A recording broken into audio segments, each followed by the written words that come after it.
Friends, when I want to make a plunge from a domestic market to the international market, we have many other countries in the world supplying the same product.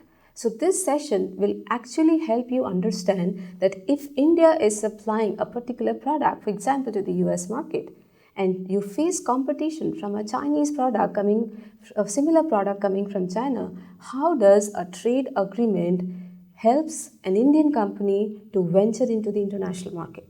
Now, when we talk about the trade agreement, we have signed multiple agreements.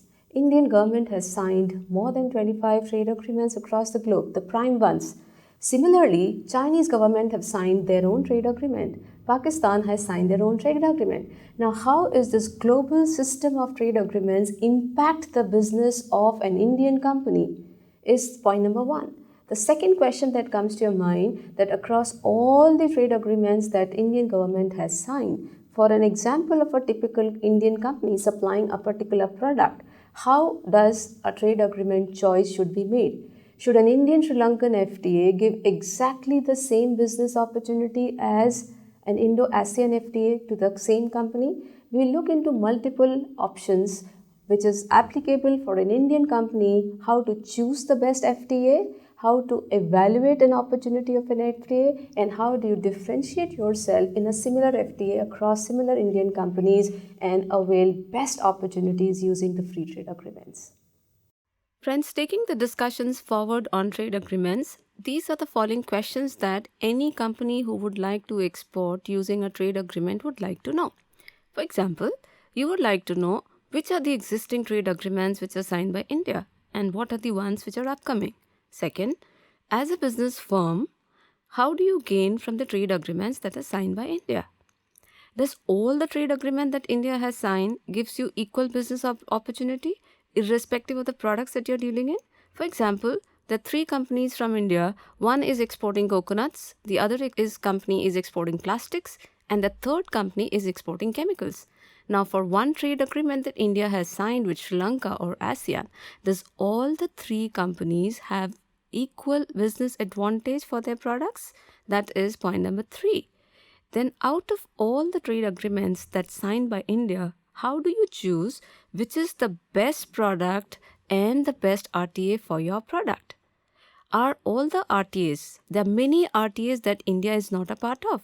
For example, you want to export to the US and Canadians are supplying exactly the same product that you would like to export to US. Does it mean if India does not have a trade agreement in the US and Canadians have a trade agreement in the US, India cannot export anything what Canadians are supplying? So are all trade agreements where India is not a part of is a threat to you as an Indian company? That should be one question that you should be wanting to know. How should an Indian company operating in a market where India does not have these agreements should be your next strategic point of view? And finally, if you are trying to use the trade agreement to source your imports, does trade agreement help you devising your global sourcing strategy for the raw material that you are importing? For example, you are a manufacturer of a t-shirt. You need many raw materials. You need fabrics, you need sewing machine, you need buttons, you need threads.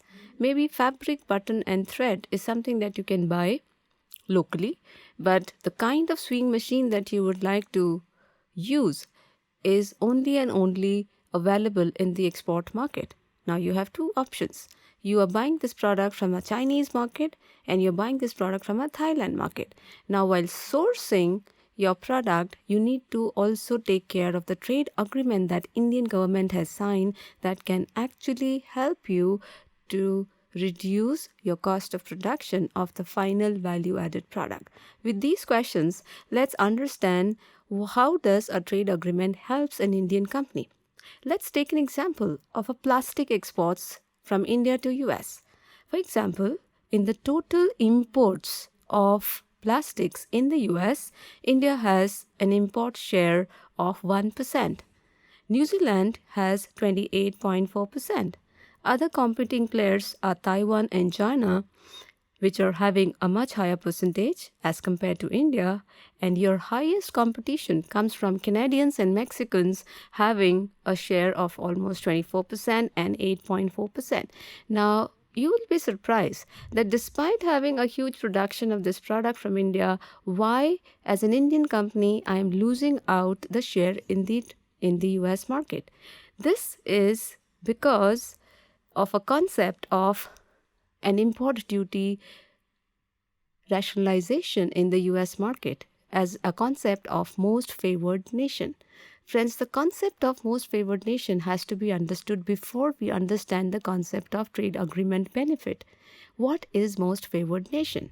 Friends, the concept of most favored nation says that if US is a buying country and is a WTO member country, US wants to buy plastics from India, from China, from New Zealand, Taiwan, Canadians, and Mexicans.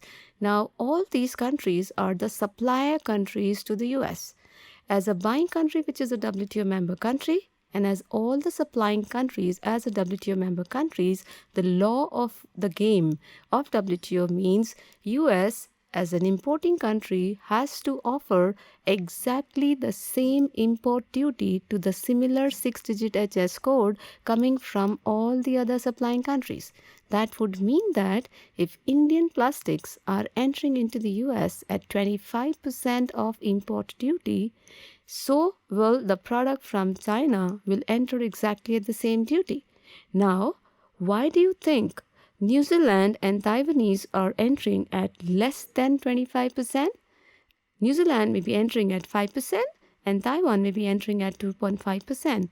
Now, this happens because one of the exceptions to the most favored nation clause is when countries beyond being a WTO member is also signing a trade agreement amongst themselves which allows them to deviate from the concept of MFN. Meaning, if the buying country is a WTO member country and supplying country is also a WTO member country, but the two countries have, beyond being a WTO member country, they also have signed a trade agreement amongst themselves, which allows them to enter at a relaxed duty rate and can deviate from the MFN clause. Now, these agreements can be of two kinds. One, a preferential trade agreement, and second, a free trade agreement. Preferential trade agreement, as the name indicates, it says the commodities from the supplying countries can enter at a preferential rate of duty into the buying country. This would mean the rate of duty will not be MFN, but it will not also be zero. It will be something between 0 and MFN with the countries with which the US have signed the PTA.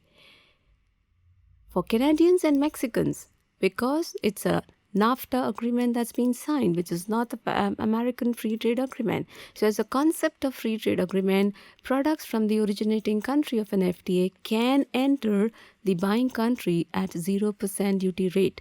And most of the time, friends, because your competing countries have a free trade agreement with the market where you would like to do business, just because you enter at an MFN rate of duty, which is much higher as compared to other countries having a PTA and FTA, you tend to lose your business opportunities because your final landing price becomes higher in that market. Now, how do you think you would do business when internationally there are many countries globally signing a lots of trade agreement amongst themselves? So in order to price your product interestingly in that market, it is very essential to understand that let us do business in the market where Indian government has signed a trade agreement and your competing country does not have a trade agreement that tends to give Indian companies a free access to the market as compared to your competing suppliers. Taking the discussions forward, if we take this example of the plastic exports, this would mean that in the market, which is US in this case, I am tending to lose in the US market against all those countries having RTA with US. This would mean India, US have signed an agreement with Thailand. It has signed an agreement with New Zealand. Ghana, Indonesia, Kenya, Kuwait, Malaysia. This would mean, as an Indian company, can I not enter the US market just because there's so many countries who have an agreement in the absence of Indian agreement with the US? So technically, it comes back to three prime questions. Are all trade agreements where India is not a part of is a threat to you as an Indian company? Does this also mean that as an Indian company, you tend to gain in all those markets in which India has signed an RTA? This would actually mean that all the RTAs tend to give equal business opportunity for an Indian company. Let's answer these questions. India has signed many trade agreements. We have an APTA agreement, we have an agreement with ASEAN countries, we have an agreement with Bhutan, we are a part of BIMSTEC, we have a preferential trade agreement signed with Mercosur, signed with Chile, with Afghanistan. We also have an FTA with Sri Lanka, we have a treaty of trade with Nepal, and we have a CECA agreement with Malaysia and Singapore, and we have a comprehensive economic partnership agreement with Korea and Japan. Now, what does it make a business sense to an Indian company? You are confused. I am a plastic exporter from India, or I am a gems and jewelry exporter from India. There's so many agreements that Indian government has signed. Should I enter using an ASEAN or a BIMSTEC agreement and enter Thailand or Southeast Asian market? Or should I enter a SAARC country using a SAFTA agreement? Or should I enter a Brazilian and an Argentinian market using a Mercosur agreement? How do you analyze this particular product into a particular market opportunity? Now, friends, in order to explain this, let me take an example of three companies from India. Mr. X is dealing into coconut exports from India. Mr. Y is dealing into chemical exports from India, and Mr. Z is dealing into plastic exports from India. Now, does it mean that Indo-ASEAN FTA, if it has been signed on 1st of January 2010, does all these three companies have an access to the ASEAN market right from 2nd January 2010? Not really. How do you evaluate? Many companies get carried away in the sense using an FTA would mean Indian government signing an FTA would mean a business opportunities to all the Indian companies. Think about the scenario, friends. We have more than 6,000 products at a 6-digit level HS code. When two countries sign an FTA, does it mean everything becomes zero? I can export 6,000 HS code freely to a Thai market, and Thailand and other ASEAN countries would enter Indian context in all these three markets. So, at the end of the day, friends, I have to be very cautious. Whenever two countries sign an FTA, it does not mean that every commodity that's been exported from India is gaining a free access. Depending. For example, let's take the example of rice. When India signed an agreement with ASEAN, India wants to export basmati rice to ASEAN. But all the ASEAN countries are equipped themselves in the rice exports. Malaysia, Indonesia has its own rice. Laos, Cambodia has its own rice. Vietnam has its own rice, and so do Thailand. So why will they be interested to reduce the import duty from MFN to 0 and encourage basmati rice exports from India? Similarly, why should an Indian government reduce the MFN rate of duty on rice to 0 and encourage the imports from 10 ASEAN countries? My domestic rice companies will run out of business. Now, that is the reason, friends, when two countries sign a free trade agreement, all the products does not become zero. So as an Indian company, you have to be very cautious about understanding the status of your product. And when I say status of your product, we technically discuss a typical 6-digit HS code. Negotiations of trade agreement happen at a 6-digit HS code. So for a particular 6-digit HS code, what is the status that is being offered into that market as an access? Now, the status can be of three kinds. In every FTA, friends, there are certain products that are not a part of that FTA. This is known as a closed list, negative list, or excluded list. This means that if Mr. X from India was exporting coconuts to Malaysia, Malaysia has its own coconut. So the Malaysian government would say to Indian government, I would be happy to reduce the import duty on other products. But since I produce my own coconuts, I am not interested to invite the imports from Indian coconuts. And therefore, I am agreeing to sign an agreement with you. But I will not be interested in signing and reducing the import duty on coconuts. There may be many other similar products that the two countries may be very good at. Such products are known as negative category products. So Mr. X in Indo-Malaysia trade agreement technically does not find any business advantage when the trade agreement has been signed because his HS code of coconuts have been placed by Malaysian government as a negative category product. So, does it mean Mr. X cannot export his coconuts to Malaysia anymore? Not really. Please understand, there is a difference between negative category and prohibited category. The Malaysians have never said, I am not going to buy this product from India. The negative category only indicates I'm ready to buy this product from India, but if Indian company Mr. X is still ready to supply this HS code at an MFN rate of duty, I am not going to offer a trade benefit as a reduction in duty on this product which are in the negative category.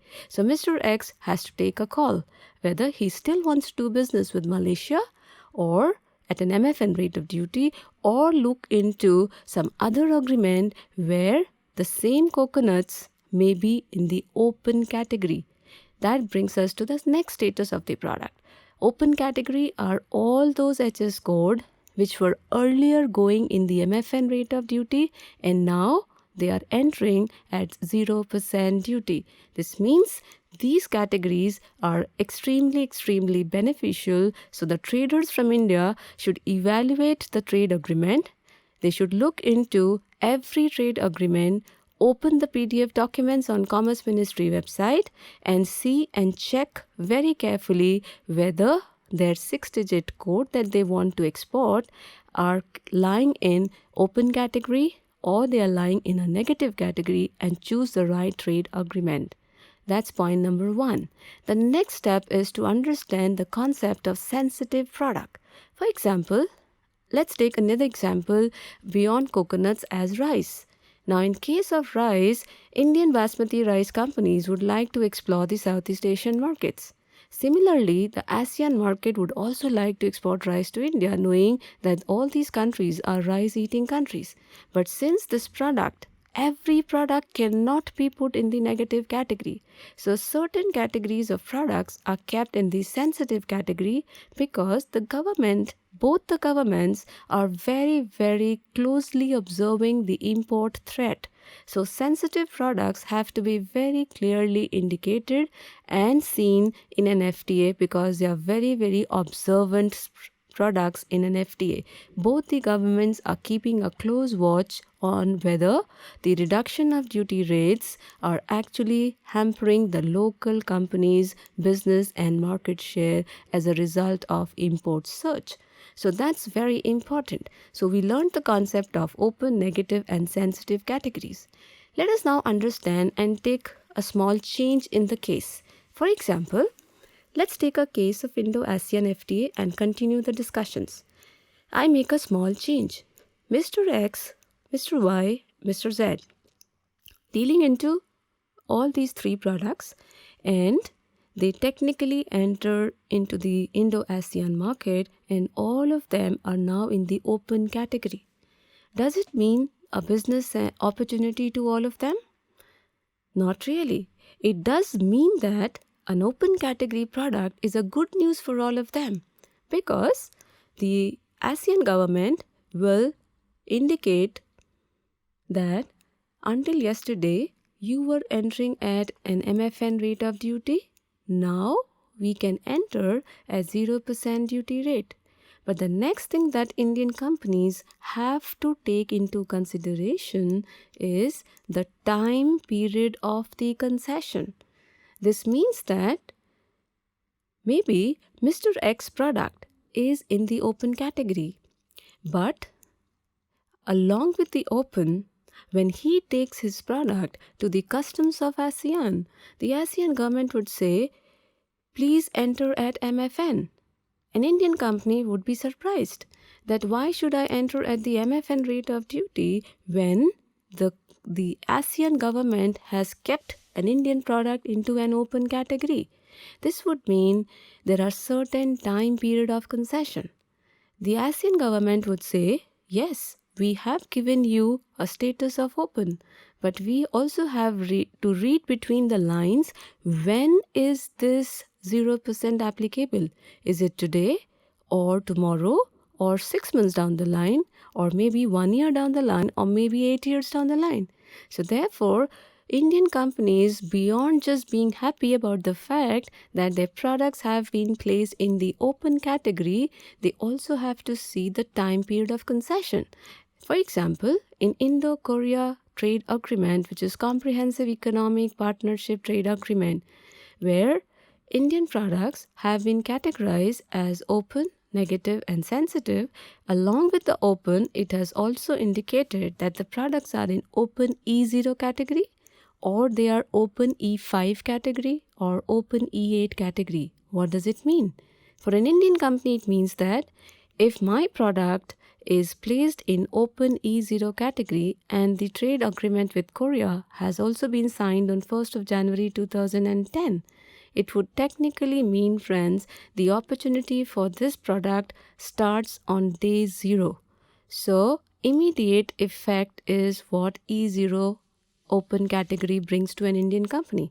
However, if it is E5, it means that 5 years after signing the agreement, will the import duty on Indian products in Korea would become 0. That would mean it is 2010 plus 5, 2015 is the time when 0% duty will be applicable. If it is E8, 8 years after signing the agreement, so 2018 will be the year when these products will enjoy a 0% duty access in the Korean market. So friends, it is very, very important for us to understand whether my product is in open category. It's a good news. But then when will this good news start is the time period of concession, right? And every agreement has its own nomenclature. Like for example, in Japan, we talk about B7, B11.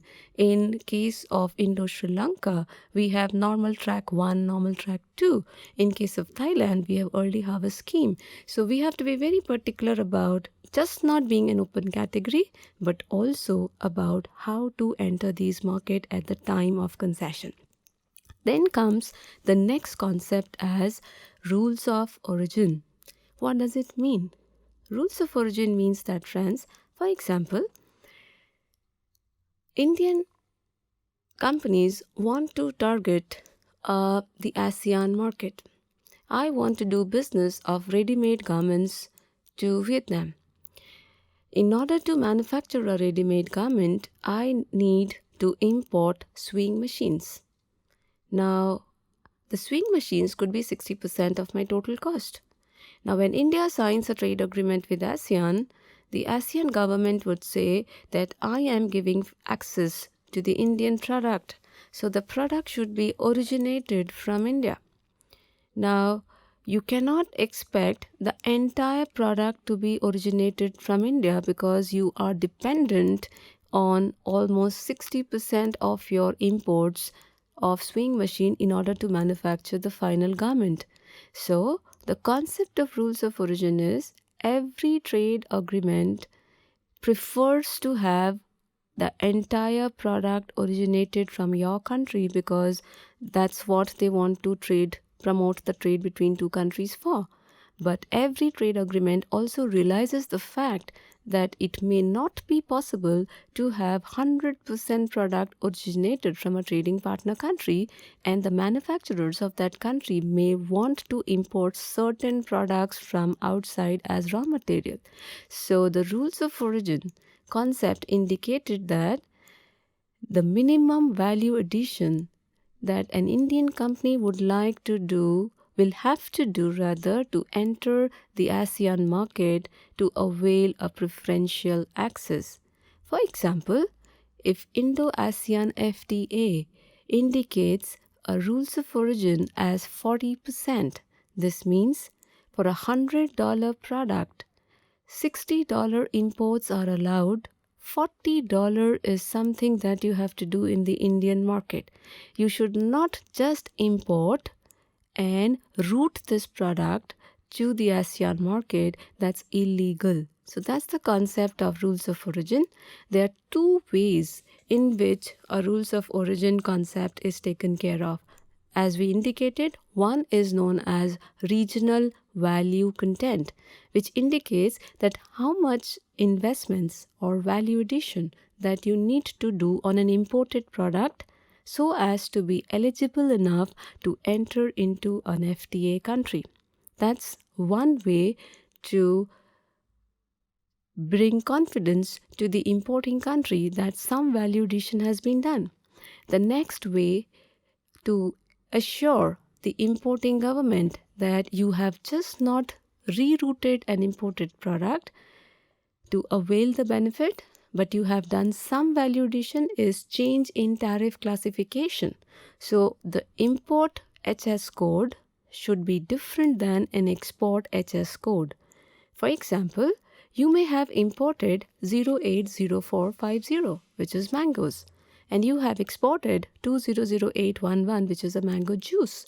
So this means to convert this tariff line from 080450 to 200811, there is some money that has gone from an Indian company's pocket, and that is assuring an importing country offering you a benefit of duty that Indian companies have done some value addition in their own land before exporting this imported product to me. So that's the concept of rules of origin. Higher is the rules of origin, lesser is the flexibility with an Indian company to import the raw material. So depending whether your product is dependent on the raw material coming outside India, you should choose the right RTA with a lesser rules of origin that will help you gain an access into the market at a free duty rates, right? Then comes the concept of type of RTA. Now, Indian government have signed many kinds of trade agreement. Let's see what are these. So in order to get an understanding about different types of trade agreement, and where do you find this information on open category, negative category, sensitive category, E0, E5? The list of trade agreements that Indian government has signed is found on our Commerce Ministry website. So we go to commerce.gov.in. On the home page of commerce.gov.in, we find an icon on international trade on the left-hand side. On the international trade, if you go down, you have an icon on trade agreements. So when I click on trade agreement, you get the list of all the trade agreements that Indian government has signed so far. Let's take an example of Indo-Korea SEPA agreement. We have signed many agreements with many countries. Like you can see, SEPA is signed with Korea and Japan. Then we have signed SECA with Malaysia and Singapore. We have signed a lot of FTAs with ASEAN and Sri Lanka, and we have signed a treaty of trade with Nepal. So we have many types of trade agreement that Indian government has signed. Let's analyze an Indo-Korea SEPA trade agreement and try to analyze this PDF document. The minute you open this PDF document, you enter on the content page, you have the concepts of chapter 3, which talks about rules of origin, product specific rules. Then you also have, if you go down, you have a concept of the annex, which talks about tariff reduction or elimination. Now, if you are looking for an export opportunities to Korea, we will look into Korea schedule of tariff concession that they have offered to Indian companies exporting to Korea. If you want to source and import raw material from Korea, you will have to see what India's schedule of tariff concessions have been offered to the Korean companies.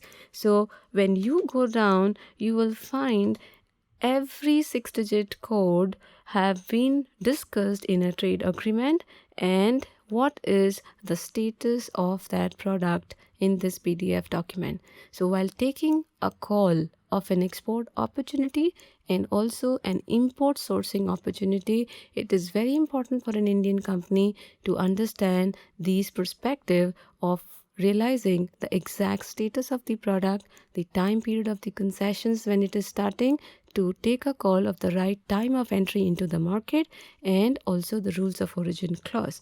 Finally, we want to know whether my competing country also have a trade agreement with the markets where India has a trade agreement.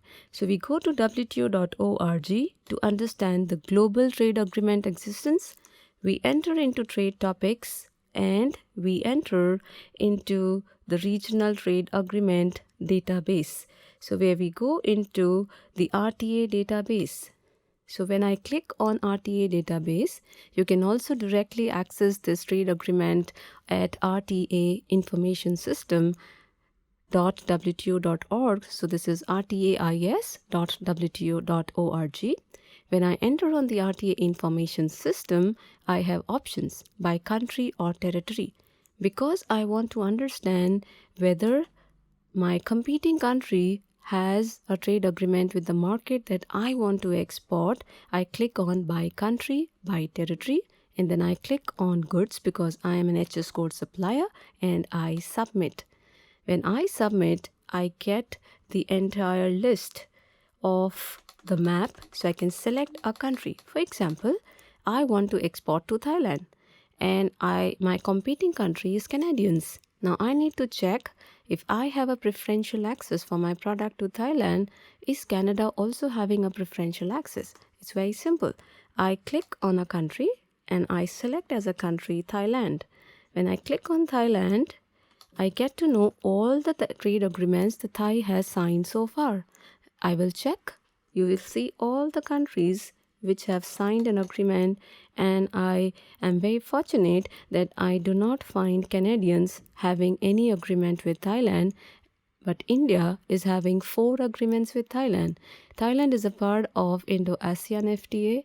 It's a part of BIMSTEC. It's a part of Indo-Thailand FTA. It's also a part of AFTA. So we have plethora of agreements with Thailand. So if Canadians are my competing country, Thailand becomes a beautiful market because we are logistically closer. We also can price our product better because of a shorter distance, a preferential access in that market, and I need to choose the right kind of agreements to choose into entering into a Thai market. So that gives you the entire list of benefits that an RTA can give you, provided a company is intelligent enough to choose the best trade agreement for their 6-digit HS code.